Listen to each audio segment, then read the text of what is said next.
So Nate, I think we're ready to go. Okay.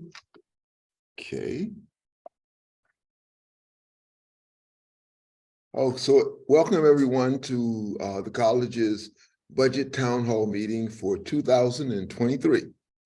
So for the agenda, several topics. One is the college strategy. I'll talk about our college financial health, our a review of the FY23 budget, which is one FY23 we're in now, and then our talk about our FY24 process, progress, and priorities for that particular budget. And then we'll have some time for some questions, comments, and feedback.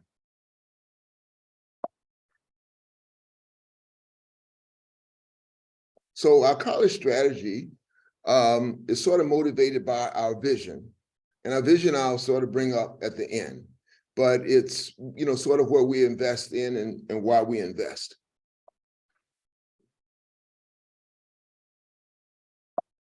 So, so faculty hiring.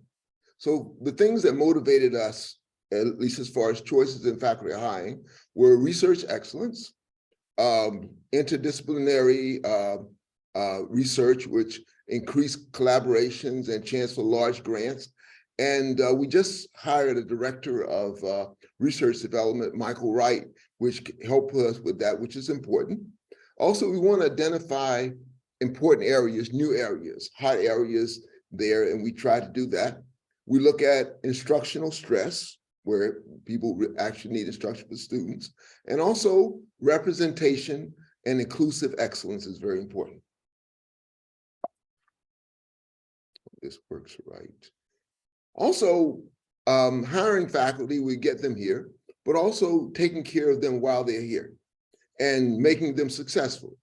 And for that, we invest in things which are important, are proposal support, helping the formation of research communities, or facilitating that from the dean's office, and also support for teaching, and also for our non-tenure track faculty, professional development. I mean, many of the lecturers teach quite a few of our students, and that's an important thing. Also, one of our most important aspect are students. And our student success and experience are really, really important things. And support of them, advising is a really, really crucial thing, helping them to be successful at the beginning. Increased support in first-year courses. I think that's where many times you lose students sometimes. And if we can make them successful at the beginning, I think chances of being successful at the end are even greater. And we try to identify some of the roadblocks, but possibly say maybe math and chemistry courses where might slow a student down or make them not successful. And also, I really believe in communities. Communities are extremely important. And I believe there's a couple of types of communities which you support. And communities based on identity are very, very important. People feel, which is important for people to refuel sometimes. And also, but I think academic communities are also important. Communities that are based upon the subject matter they're interested in. Because if you're in an identity community, that's one thing, but if you're a biology or math major or something like that, to be accepted in that community is really, really important also.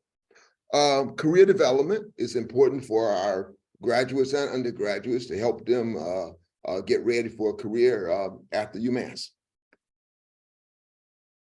Also, extension outreach. I mean, our value to the Commonwealth is extremely important, and we're a land grant institution, and that's our mission. One of our missions to show our value to the Commonwealth. We already do a lot of that with our extension and outreach, but we would like to maintain that, and we'd like to broaden that. Also, I really believe that connection to our local community of Holyoke and Springfield could really make a huge difference, and also it would impact recruitment. Our staff are extremely important, and that's something that I think we have to pay close attention to. I think professional development for our staff, competitive salaries, and better opportunities for advancement. I mean, you want people get experience in a certain position, and they are very valuable for that department. And upward mobility in that position would be really, really important, and not having to move. I always think diagonally. If you want to go up, you have to move over to another position, either at the university or in another outside the university as possible. Also, really, really important to me are community building and DEI. I always think of being part of a team. I think faculty, staff, and students who I feel welcomed, respected, supported, and part of a team to have a sense of belonging. And as far as, DEI, I think of it from it's a value. I really believe talent is equally distributed from a math point of view across all identities. And so if you don't get talent from a certain particular identity, you're missing some great people. You're more Marie Curie's, Albert Einstein's, Katherine Johnson's, or Alan Turing's. You're missing those. And I believe that should be embedded in all our goals, and it's really, really important for our success. And our people, this is just showing that our people are really very, very important for us, and being a team and working together is extremely important. So, okay. So next, our college financial health. So it's difficult. I found in this position that we have a lot of commitments, but yet we want to do innovations. So our commitments really take up a lot of our things, and it doesn't necessarily give us flexibility to do as much innovation. And that's something to be worked on, because we need important to invest in the future.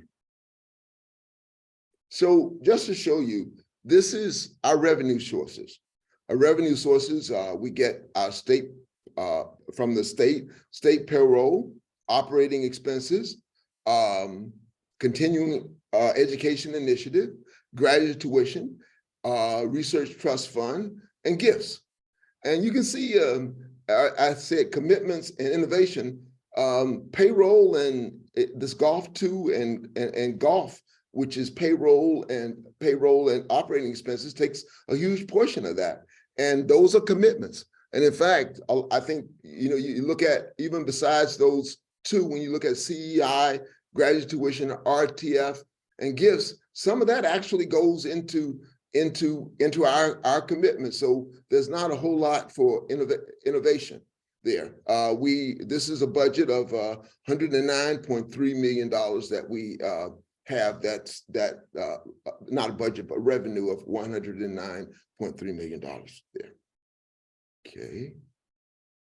And of that 109.3 million, 92% goes back to the departments, schools, and programs. And we keep in central CNS 8%, but still of that 8%, I think a bunch of that is still committed, and not necessarily do we have a lot of freedom for innovation with that. So our budget review, going over the budget, where we in FY23, which we'd like to go over now. So this shows our golf 2 and golf, and you can sort of see that it looks like move something that we've gone up as far as our base budget, but really that's basically salaries increases, the raises. So that's no new money we can use for innovation. These are still commitments. Gotta go back. Okay, so these are strategic investments, and from the provost, and you can see, I mean, it looks in FY23, but a lot of this is non-base budget, which is something that we won't get every year. These are one time for things like startups and things like that. One positive, well, not one, but a positive thing is over the years, which is the credit of the previous dean and also people in the college, Peter Holden, is that we've done a good job of getting our payroll under control. But before that was really higher than what we had money appropriated for. Also, deserve a lot of credit for our startup. You don't see this, but in FY18, you can see current, non-current is what we brought over from the previous years, and that's in the red. And current is what we were committed to that particular year. But you see, non-current looks like around a little over 6 million in FY18, but I believe in FY19, but in FY18, so it was up to 18.6 million. So they made tremendous strides in reducing that startup commitment.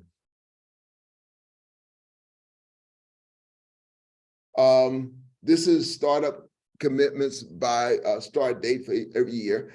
And you can see that the provost share, the dean's share, and the department share, and also our share. And basically, usually for startups, is 1/3, 1/3, 1/3.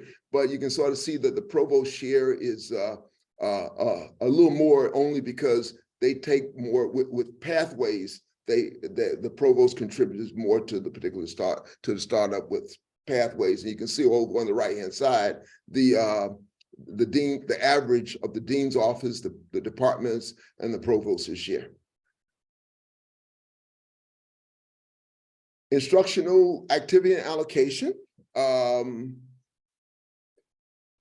student credit hours for our teaching has increased since 2012 to 2022 by 8.3%. And also, we've allocated more towards instruction, increase from those dates of 52.9%. And we have a budget for instructional allocation, which is divided among the different departments.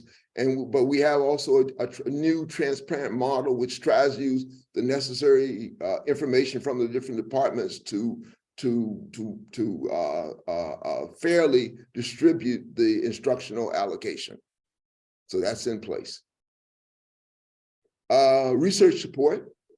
The college provides supplemental research support through bridge and seed funding, grant matching, retentions, that's non-base, and through this Manning. And this shows you the percentages, the proportions for each of those particular ones. Okay. And also, I mean, besides those monetary support, there's through research visioning, grant writing, coaching, pre-award support, and operation support. So research support.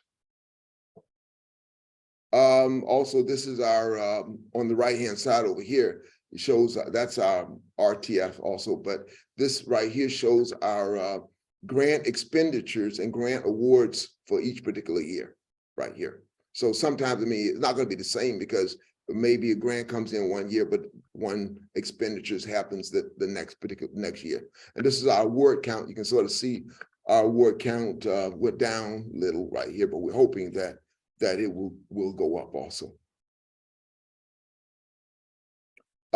This is showing you FY23. This is just the first 6 months of FY23, and this is our grant expenditures, 42.6 million, but this is only for 6 months.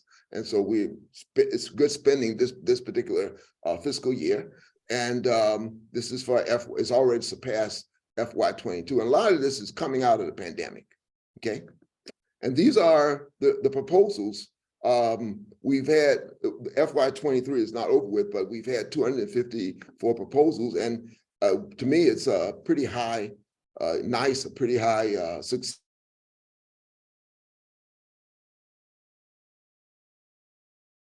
To 17 of 274, and this is the amount right here. Our graduate tuition has gradually increased, which is really good for us.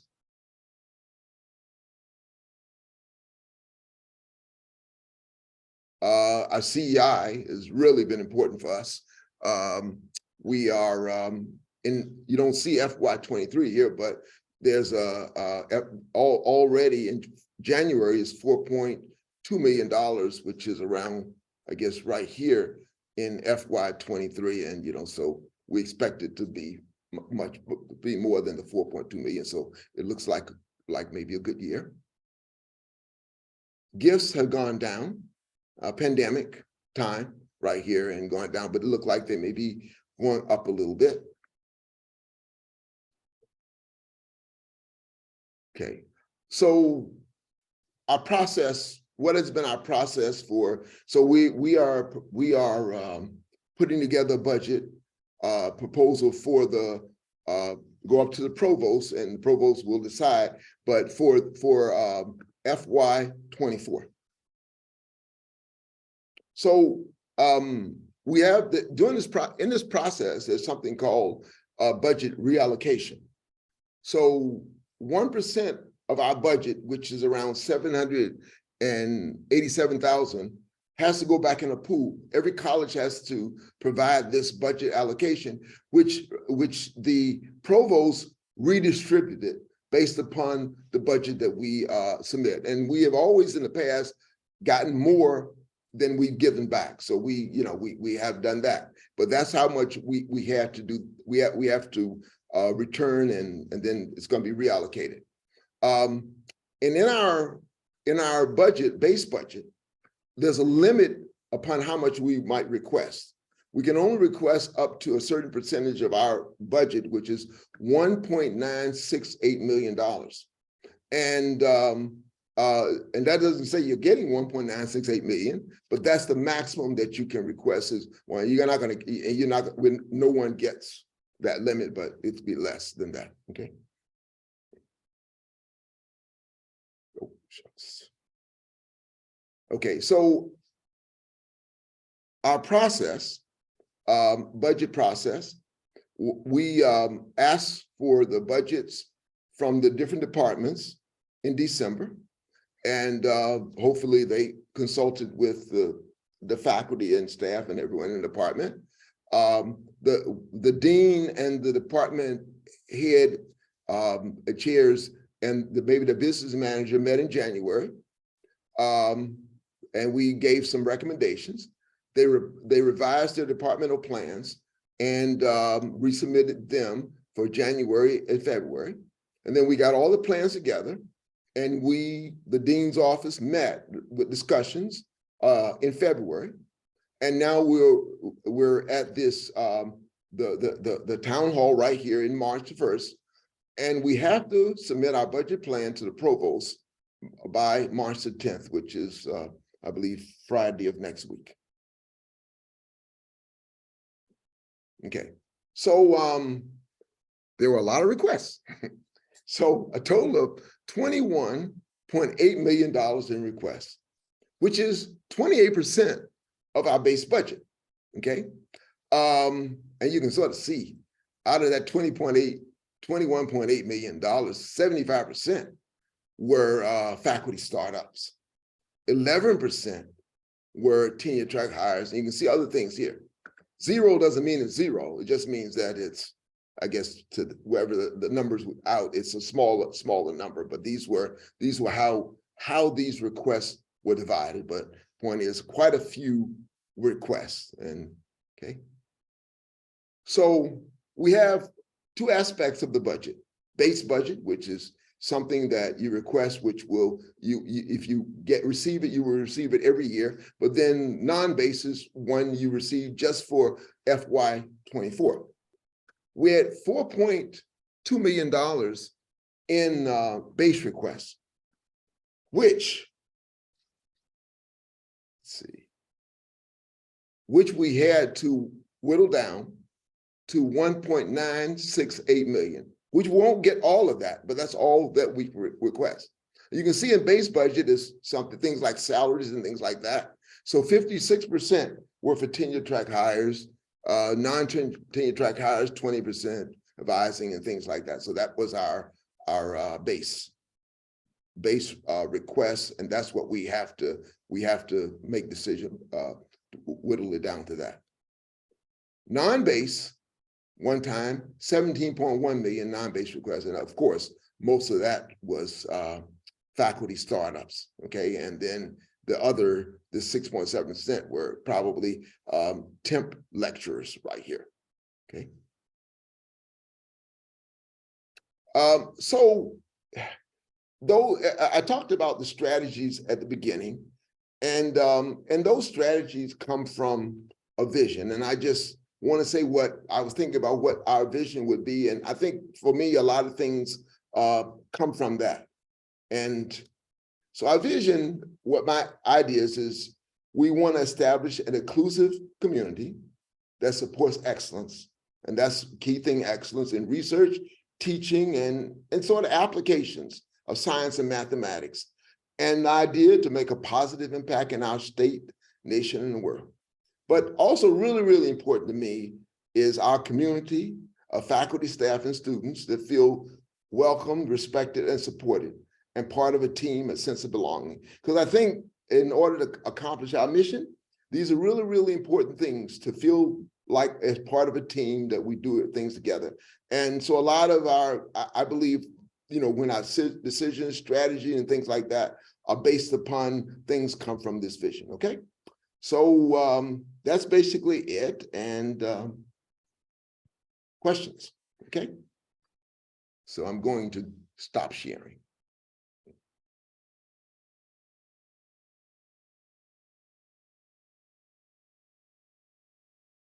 So we are here to answer questions. If I can't answer them, I have a lot of great support who can help me, okay? Elizabeth. Thank you, Nate, and thank you for what looked like good news. I wanted to call on your support person there, Peter Holden, and from his office, what's your meter? What's your barometer, Peter? How are things looking? What are your takeaways now that from all these charts that Nate showed us? Thank you, Elizabeth.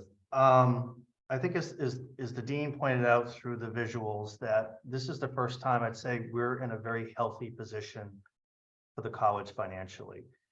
Starting off, almost being here 5 years, we had the large deficit in startup, we had a large deficit in payroll, and through good teamwork and efforts, working with all the department heads, working with the dean and the provost office, we've been able to get ourselves into a more healthy position. So as Nate pointed out the slide, of commitments and innovation, we are spending more money towards innovation. I think we all would love to spend more money, and we're going more in that direction.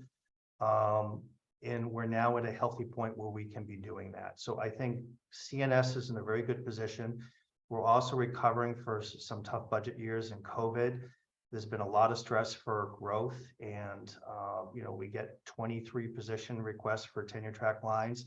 We'd love to fill all of those, but we do have restrictions on what we can ask, but we're going in the right direction.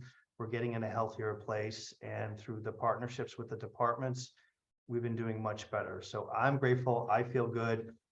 Everything's going in the right direction. Our CE bubble is starting to level out a little bit, but everything else is going really positively, and we hope to continue in that way and then put more of that money towards innovation and supporting all the new needs that we're doing here across CNS.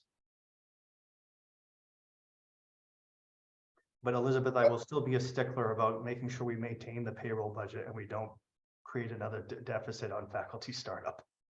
Well, that has been a real drag. It's sort of like the building stuff at the university-wide level.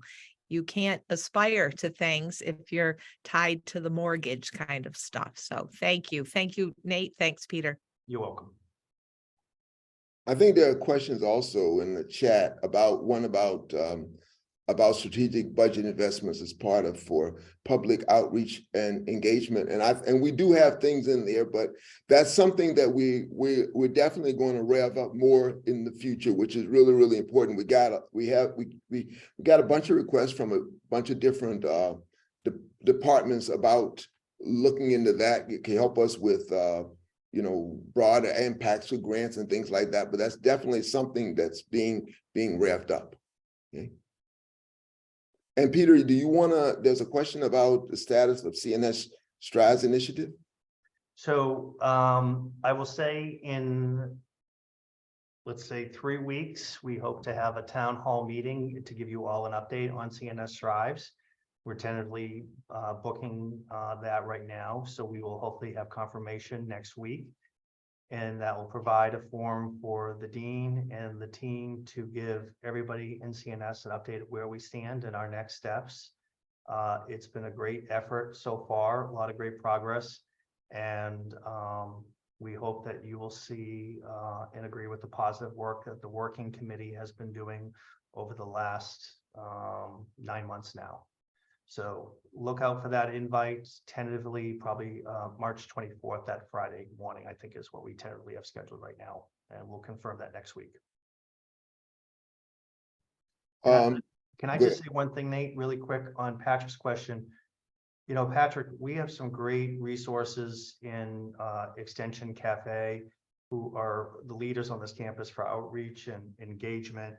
And as we continue to evolve, which I think we all agree we need to continue to do much more in outreach and service, we're going to continue that process, as Nate said, throughout the year. So I don't think it's going to be restricted just to the budget processes, that we'll keep evolving that investment and engagement aspect and seeing how we could do it.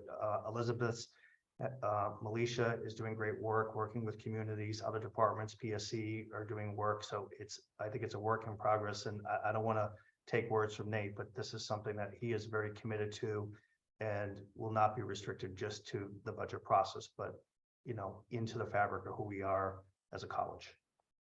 Yeah, I think that's very important to me. Yeah. Ezra asking about student credit hours, and I believe in the chart, they from 2012 to 2022, they increased by 8.3%. And I guess he's saying relatively flat. I don't know.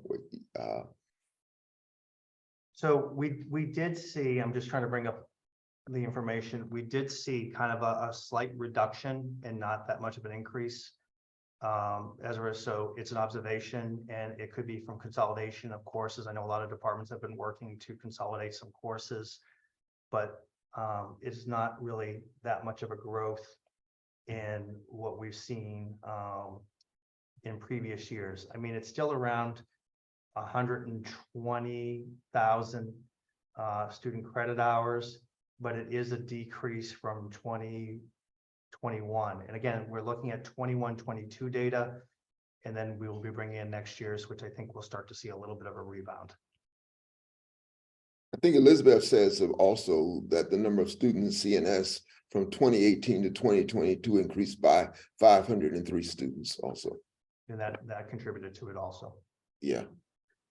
I think Rick is asking about when let department heads and chairs know which of their requests will be advanced with provost, and I assume sometime after March the 10th, Peter, right? Yes, Rick, we'll do what we do every year is after we submit to the provost, we scrub the submission, taking out names or anything else identifiable, and then we share that with the department heads like we do every year.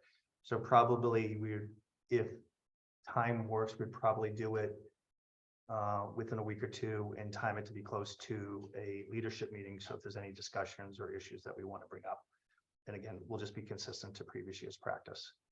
It's still a work in practice. So if you'd like to volunteer some time and come over and help, I'd love to have your assistance. Janet is asking about hiring staff has been an increasing challenge. What can be done in this area to help those of us out who are working in highly understaffed units? And that's a huge issue, Janet. And believe me, I think we're doing all that we can. Peter, you want to say something? I don't know. I think, Janet, HR has realized this, and they're starting to take and look at some new approaches that I think will be helpful to us. I think there's a lot more discussions that need to go on about compensation and being more competitive with other employers in the area. I do want to say, not that I want to put all the eggs in our basket, I think CNS Strives is going to allow us to address some of these concerns, or a lot of them is my hope, so that we can be more competitive. Right now, it's very tough in a tight job market where we're not getting the number of applicants we used to get before for positions. So Bill Brady's realized this. He's bringing a team together to try to respond to the situation and hopefully get us to be in a better place and make us more appealing to new hires. But at the same time, as Nate pointed out with regards to staff development, and this is actually a foundational piece of CNS Drives, we got to invest more in our existing resources and build on them, incredible institutional knowledge, and then spend some money on professional development and training and build them to be better resources. And I don't want to, so many people say this, but for some reason, it's always Elizabeth that I give credit to. And I think it's also about not just making sure we get the right bodies, but challenging ourselves to work smarter, not harder. And so part of CNS Drives is looking at tools and technology and what we can use to make things better, how we can change processes. I think everyone would agree on this call. It's the DV test in chemistry, and I've got it beaten into my head because he was part of our working group, that we need to challenge our processes and procedures. How can we simplify them and cut down some of the work that maybe is repetitious and onerous and doesn't bring great value? So it's not one easy solution, but I think the main thing, Janet, to your point, is we got to be more aggressive and competitive and bringing more people to this campus.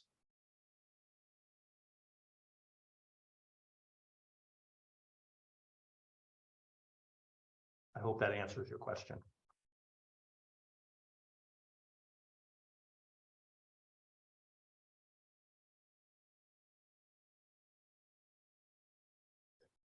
Okay, yeah, for Cafe, we're discussing that. Okay, the present head of Cafe, as you mentioned, which is Jody Dellison, leader in outreach and engagement, retiring this summer.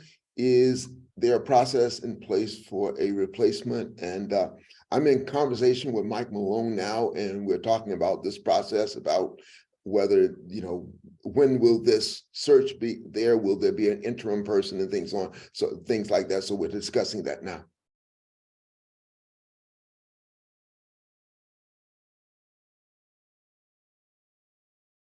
Okay, also in the process line, are you seeing any positive movement in central HR to move positions with funding through the hiring process? It has been an ongoing disaster crisis across the campus. I realize that this is above CNS, but wondering what, if anything, leadership is hearing. You want to comment, Peter? Ezra, I will be the first to say I'm not perfect. I make mistakes every day, and I hope I learn from them and we try to be better. Yes, we are getting better with Central with the processes. Is it where it should be? I'll go on a limb and say no. And this is recorded, so you can just play it back for other people. I think there's opportunity for improvement. What is tough, though, is HR is suffering the same staff shortages we are too. And so part of the issue is we do have a balance that we have to follow the rules and the requirements of our labor contracts and what we can do and how we can do things, which is very tedious at times. But Central HR also then has the same issue that we're having, is that they don't have the staff there and they're losing positions too. So it all ties together, and if we can work on it, which it is getting better, it's not perfect yet, but it is getting better. Our hope is to keep driving. I know Nate has advocated with the Dean's Council and with Bill Brady. I know Tricia understands this issue from her experience, and everyone's saying, how do we help each other to get more successful with regards to what's going on? So there's still opportunity for improvement, Ezra. We're not there yet, but we are going in the right direction. I appreciate that, Peter. And really, I know we can always improve processes within our unit, but the problem truly does seem to be in Central HR, and it's not a new problem anymore. I mean, it's at a crisis level for the campus, even when there's funding in place. I mean, I don't have to tell you and many people on this call, I'm just wondering if you're seeing any positive movement. It sounds like maybe a little bit. Like, have they hired more people who can, set the levels or whatever those key bottlenecks are? Have they made it a priority? I mean, is it a top priority for the current chancellor? Does the new incoming chancellor know that this is a crisis on the campus right now? All the other issues aside. Yeah, I think, I don't know if Javier knows the severity of the issue. I mean, we have almost 500 vacancies in staff positions on this campus, to give you an idea of scope. I know Swami's been very well versed in the issues. Again, they're getting more bodies in to help them with the process, but they are also struggling with the same thing that we are. I think what's frustrating for me is that, and I think it's for them too, is we can't do our day-to-day business. We can't do our mission of research. We can't hire research staff. We can't hire more instructional staff or support staff because of these limitations. And, I would joke and say it causes hair loss with stress and anxiety, but that's pretty evident. But for me at least, but it is getting better. There's still a lot of opportunity for improvement. And so I think here's my thing. I can blame and point fingers, but that's not going to get us in a better place. So we keep offering support. We keep saying, how do we look at opportunities to make things better? What can we do? And we're going in that direction, but we still have a ways to go before we get to where we should be.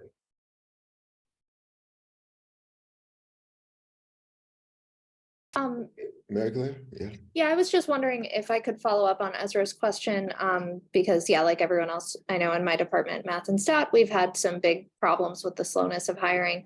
And I was wondering if there's any opportunity to talk about some best practices for how we're going about this, because some of it certainly seems like it's central HR, but some of it seems like there's maybe inefficiencies in the way that we're conveying requests, and folks maybe don't. I just wonder if there's any opportunities for streamlining that, because like I know in my department, it's really been embarrassing. We had a list of candidates at the beginning of December and we've only made 2 rounds of offers so far. But I wonder, I don't know if there's things we could have done differently and can do next year. Very clear. Are you talking faculty or staff? I'm talking about faculty because I thought Ezra's question was about faculty, but I know the staff problems are also an issue. Well, I think with regards to the faculty, it's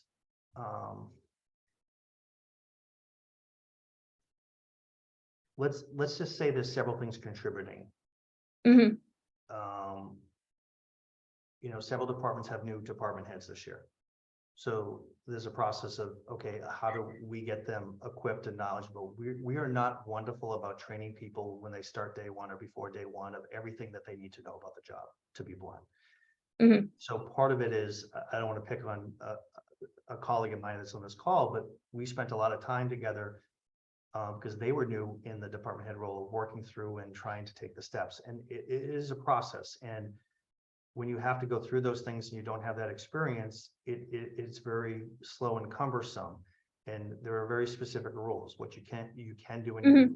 you can't make offers or insinuate an offer because it has to be approved by so many people. You have to go through APWS up to a certain point. Math is very unique because you guys don't use. Yes, but I know that's a problem. Yeah. Use math. It's not a problem. It's just something different. Because math jobs allows you all to create an opportunity to get many more candidates for your positions, which is great news. But it requires extra steps because math doesn't use the university system like everybody else does. So you actually have several more steps. And Yes. Explaining that to people and getting everybody on board, I still scratch my head, and I've been doing it for almost 5 years now. Yeah. I guess to make it just a quick answerable question, like, is there a way that we could, so like, it seems like we create a separate letter for every single candidate, which wasn't how it was done when I was hired. No, we use the same template for every candidate, but the terms are different for each person. Okay, it sounds like this is maybe a specific department issue, but I'd heard it was university-wide, so I wanted to ask about it because it's just been catastrophic. So here's the other thing, Mary Claire, really quick. There's been a lot of turnover. So in academic personnel, Ann Williams, who is a godsend and knows everything from the back and left inside now, she retired. So that slows things down because her wealth of knowledge isn't there anymore. And everyone's trying to step up. So there's several things that you put together. It's at a point where I'm the expert now on it, which scares me, to be blunt, but that's the situation. So several things to get together. And I think as we go and we have new structure, but when we see turnover, that doesn't help us and that actually adds to it. So again, there's opportunity for us to be better and to move forward. And I think, working with Robin in your department has really been good. And there's been a good learning lesson with regards to how to do, what to do, and how to do that. And I think, next year, if he's department head, that will be much smoother with regards to the process and help us to be better too. Because I give him an A+ for effort. I mean, I realize it's been chaos all around. So thanks everyone for, you're all trying. Anyway. Thank you, Mary Claire. There was one in the chat, I'm not sure, it says, am I correct that annual tenure system faculty hiring has decreased relative to 10 to 15 years ago, saving startup costs? Is this a new normal, or can we project hiring to increase in the near future? Research by tenure system faculty is what defines innovation in an R1 university. I would, I can't remember, whether, 10 or 15 years ago, what was going on, how many were hiring, but I would hope that, we would be increasing over the, time in the future, but I don't remember whether we are doing less than we did 10 to 15 years ago. Nate? Yeah. So I put in the chat, so I went into Flagship and these data are available there. So if you'll remember, in the last decade, we've had a growth in undergraduate population and the popularity, more significantly, the popularity of STEM. So many more students wanted to move into the STEM disciplines. So we grew in faculty. I'm going to calculate that and put it in the chat, but a lot of our growth was in NTT. Because under Swami and Catherine Newman, resources were put into foundation courses like the Math 127s and all of that math suite of courses, the general chemistry, the bio 100 level courses. So I've put the growth in there that you'll see, and in just a minute, I'll tell you the overall faculty numbers. And two quick comments as Elizabeth's doing that. Remember, a couple of years ago, because of VSIPs and COVID, we did have a lot of retirements that we are still recovering from. But we've also had a lot more investment into pathway hires and spousal positions that have also helped, let's say, absorb a little bit of that decrease. So we don't have that slide right here, but it's not been as dramatic as people may think when we look at the numbers. That we are still moving. We still have a lot of opportunity to still hire more positions, and we're slowly revamping into that positive aspect. I think, we had 23 requests this year, which is going back in the right direction. So hopefully we can get a lot of approved positions strategically. But I think a lot of people have seen the VSIPs and the retirements during COVID. But we've also had a lot more strategic investments on, as Elizabeth pointed out, the NTTs, but also pathway hires and other special hire situations that have helped absorb some of the changes. I think Forrest Balish asking, has there been any progress updates on the various pay equity programs efforts which emerged from recent MSP contracts? Okay. So I guess, Peter, you can help, but there was a recent thing that came out about suggestions. I don't know when it moves forward about some pay inequities, which trying to changing some salaries and things like that. Yeah, but I'm not sure when it will be announced and things like that, or if it will be, but I think it's in the contract. There's a certain amount designated for that, and I think they've made some first steps towards that.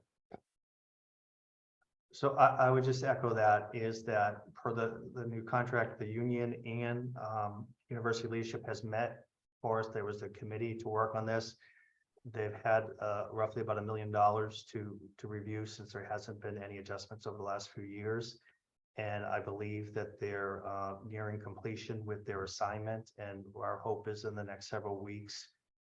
Again, we're not directly involved with it, but that's my understanding. Hopefully in the next several weeks, we'll be seeing notification of those reviews done. So if we hear something, we will communicate directly to the department heads and chairs and let them know and get the information out. But we don't have anything official at this time, but I do know that the committee has met and they're working on their charge. Heather's asking, okay, I'm trying to figure out how creating more student-centered teaching, advising, and mentoring lab experience is accounted for in the budget, especially considering how this equates to greater workload and right now burnout.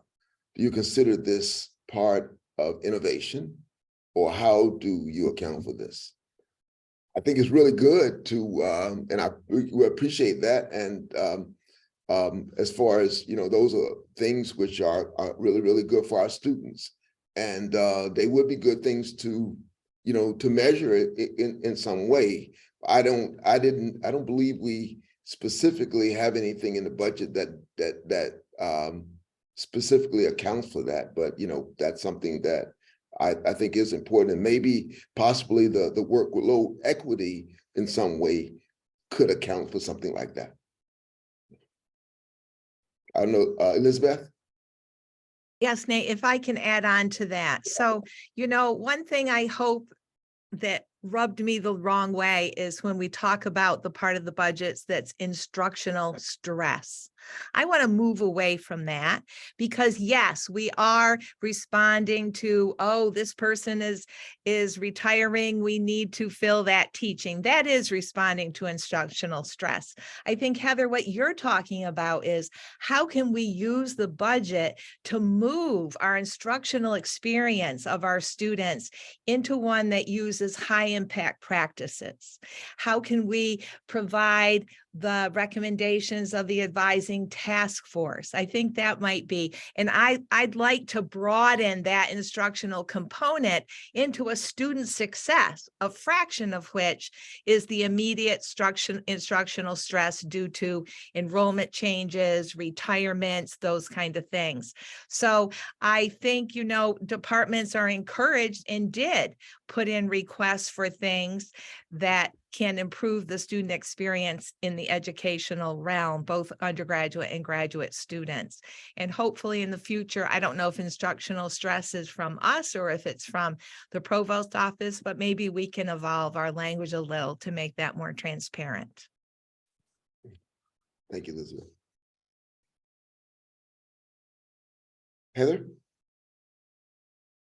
I guess I just want to add that, no one, I mean, we talk about it among, because I'm NTT, I'm a lecturer, and we're talking about it among ourselves, but teaching differently, teaching better, using, you know, the inclusive practices that are going out into in these emails. It takes time. The way we are teaching is totally different for good reasons, important reasons that speak to all of our hearts and minds. But it takes time and effort. It's different. And I'm waiting for that to be accounted for in our, right here in this budget, I guess. Like, it's a personal, you know, thing for me. But thank you for all your hard work too.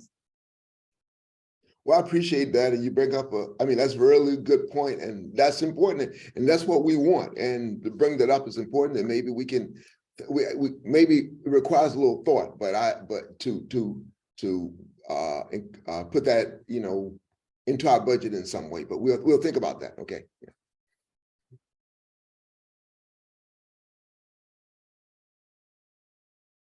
Okay.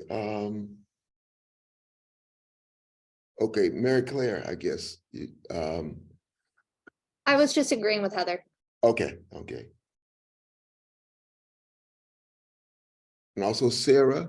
I'm also just seconding Heather. Yep. Okay, I appreciate it. Well, that we need to think about that. So I appreciate that. Yes.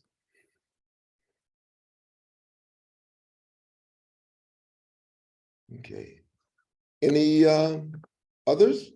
Did I miss? I hope I didn't. Did I miss any in the chat?